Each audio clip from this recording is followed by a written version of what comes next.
Shalom, all the children and families from Beit Sefer Solel and Solel. I hope you've had your fill of latkes and sufganiyot, and now you have a whole other year to wheel away at those calories that you gained because of all that oil you ate. All right. So we're going to begin Shabbat the way we usually do with some beautiful music. So Ron, please give us a nigun. All right, guys.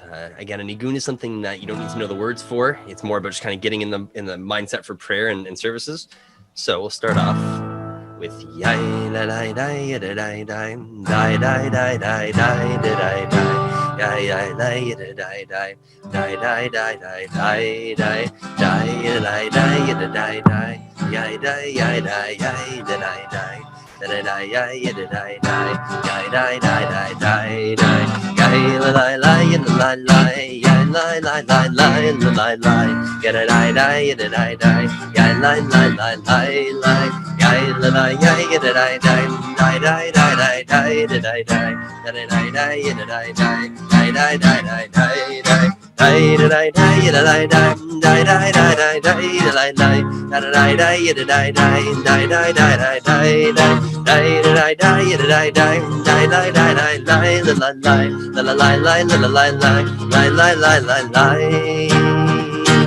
Oriavo shalom aleinu, Oriavo shalom aleinu, Oriavo shalom aleinu, ve'al kulam. Oriavo shalom aleinu, Oriavo shalom aleinu, Oriavo shalom aleinu, ve'al kulam.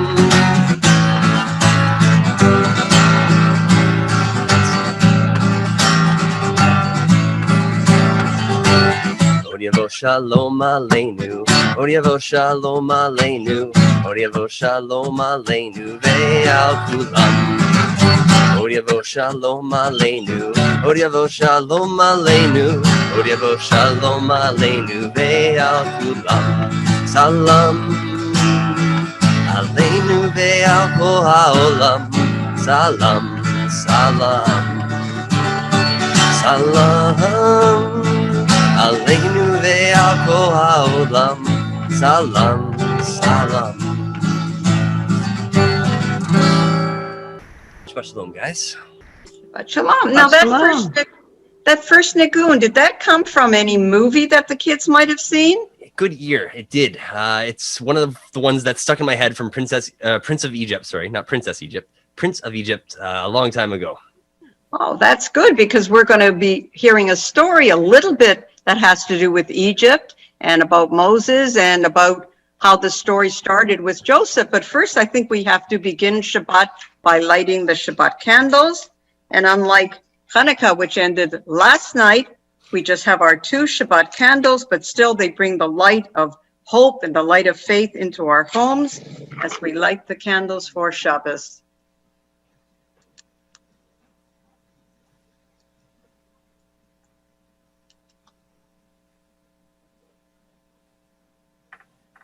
Baruch atah Adonai Eloheinu melech haolam, asher kiddushanu b'mitzvotav v'tzivanu lahadlik ner shel Shabbat. Baruch atah Adonai Eloheinu melech haolam, asher kiddushanu b'mitzvotav v'tzivanu lahadlik ner Shel Shabbat. Shabbat Shalom, Rabbi and Ron and Solel next. Now, Ron told us, or played some music that had to do with Moses and the Prince of Egypt, and that happened about maybe a long time ago, 2,000 years ago, perhaps. And we're going to go back even 400 years before that, because in this week's parashah, we read Miketz. We read about after 2 years when Pharaoh was in Egypt as the ruler, he had dreams. And one of his dreams was about fat cows. This is a really fat cow. And Pharaoh had a dream about 7 fat cows. And this was kind of a good dream. Can you imagine 7 great big fat cows But then Pharaoh had another dream about 7 skinny and scrawny cows, and the 7 skinny and scrawny cows ate up the great big fat cows, and Pharaoh was scared. So he called someone who knew how to interpret dreams, and that was our very own Joseph. And Joseph was known to be an interpreter of dreams. And I think we learn a lot from dreams. So I thought this week, I was thinking about dreams that you might have or I might have. And there's one particular dreamer that I read about once, and his name was Naphtali the Nebesh. Now, Nebeshes are kind of sad sacks, and Naphtali was kind of a really sad sack. He always wore his hat too low on his face, and he was always sad, and he was always cold, and he had really bad luck. He was the sort of sad sack that when he went to the supermarket or the market outdoors, he'd get there just after the last bag of potatoes was sold. Or he was the one who would get to the synagogue for the high holidays just after the last seat was taken. Or he was the one when his mother or his wife, made scrambled eggs, he would get the ones with the shell in it. He was very sad. But during Hanukkah, for every night for 8 nights, Naphtali the Nebesh had this most amazing dream. He had a dream about a stranger in an amazing, beautiful wagon. And this stranger would step out of the wagon, and he'd have on black gloves so you couldn't see his hands. And he'd have a shawl just like Naphtali's, but rather than on his shoulders, it was like a mask. And Naphtali could never see his face, and he said, maybe that's me. And Naphtali wished he could be in this beautiful wagon, and he wished that he could be wealthy. And on the 8th night, the stranger said to Naphtali, Naphtali, go to the king's palace, by the bridge near the palace, start digging, and you will find a treasure, and you will have this beautiful, beautiful chariot, the same as I do, and you will have beautiful, beautiful wealth. And Naphtali said, at last his luck was changing. So Naphtali dressed like the stranger. He put on a face mask, he put on gloves, and he went to the bridge, but it was guarded. And Naphtali was afraid to dig while the king's guards were there. So he waited night after night. But whenever one set of guards left, another set of guards came, and poor Naphtali, how was he going to dig? And he was sitting there, and he was really sad. And one of the guards came up to him and said, what are you doing here? And Naphtali, he can't tell a lie. He may be a Nebesh, but he couldn't tell a lie. And he said, I had a dream, and I dreamt that there was a treasure buried there.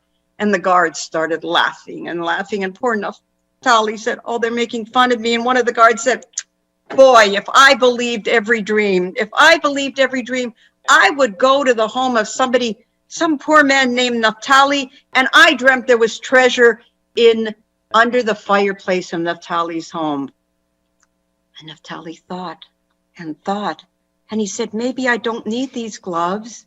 Maybe I don't need a mask to cover up my face. Maybe the treasure is in my home. So Naphtali raced home as fast as he could, and he started digging underneath the fireplace in his home. And his poor wife said, oh, Naphtali's not only a Nebesh, he's a little bit meshuggah, he's a little bit crazy. And Naphtali said, no, there's a treasure. And lo and behold, after he dug for several minutes, there was a beautiful box of gold and silver coins.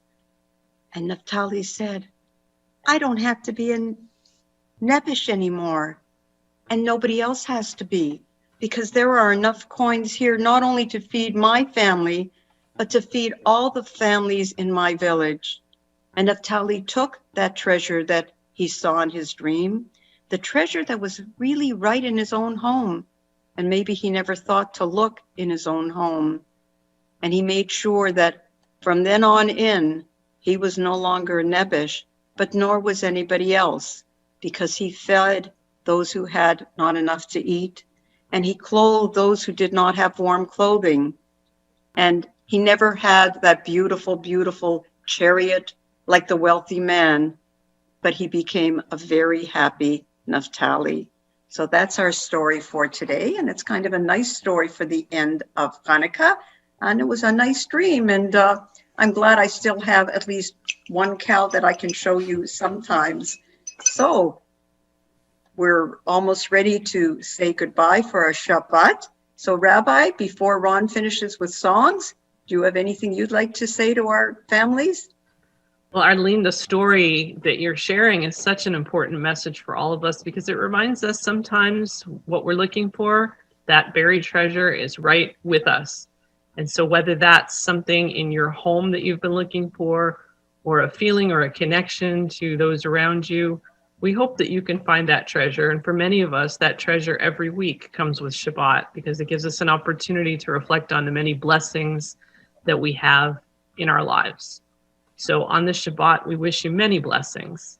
And most of all, the blessing of Shabbat Shalom, the blessing of Shabbat peace. Absolutely. And as we go into, I guess, what's almost the darkest day of the year, December 21st, we bring the light of Shabbat into our homes with our Shabbat candles, with our Shabbat blessings and prayers and music. So let's finish our Friday Kabbalat Shabbat service with some more music, Ron. And what are we going to end with? I really miss some of the songs we do on Friday nights, and Psalm 150, Hallelujah. Hallelujah, I think would be a good one to fit in. We're going into the darkest day of the year, so why not sing a blessing about praising God for all of his glory, his abundance, his presence. And I think to your story as well, it shows that there's always a little bit of something behind nothing. So, hallelujah, hallelujah, hallelujah. Hallelujah, hallelujah, hallelujah. Hallelujah, hallelujah, hallelujah. Hallelujah, hallelujah, hallelujah. Kol hanshama til hallelujah. Hallelujah, hallelujah. Kol hanshama til hallelujah. Hallelujah. Hallelujah, hallelujah, hallelujah, hallelujah, hallelujah, hallelujah, hallelujah, hallelujah, hallelujah, hallelujah, hallelujah, hallelujah. Kol hanshama til hallelujah, hallelujah, hallelujah. Kol hanshama til hallelujah, hallelujah, hallelujah. We wish everyone a Shabbat Shalom, a Shabbat of peace and rest and blessing. And we'll see you again next Shabbat. Shabbat Shalom, everybody.